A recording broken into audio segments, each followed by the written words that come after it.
প্রাপ্তি অপ্রাপ্তির মিশ্রণ ও নানা বিতর্কের পর বাংলাদেশ প্রিমিয়ার লিগের একাদশ আসর শেষ হয়েছে শুক্রবার।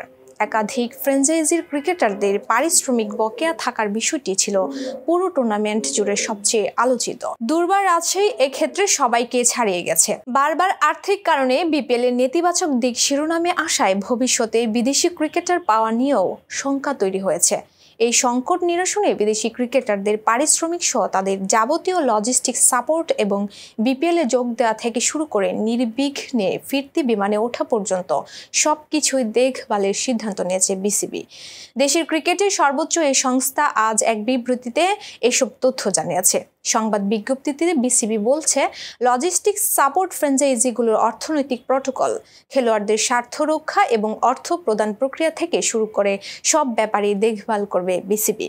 বিপিএল ড্রাফট থেকে স্বাক্ষরিত সকল আন্তর্জাতিক খেলোয়াড়ের চুক্তি এবং ম্যাচ ফির দায়িত্ব বিসিবি গ্রহণ করবে এবং এটি যথাসময়ে স্বচ্ছতার সঙ্গে প্রদানের বিষয়টিও নিশ্চিত করা হবে।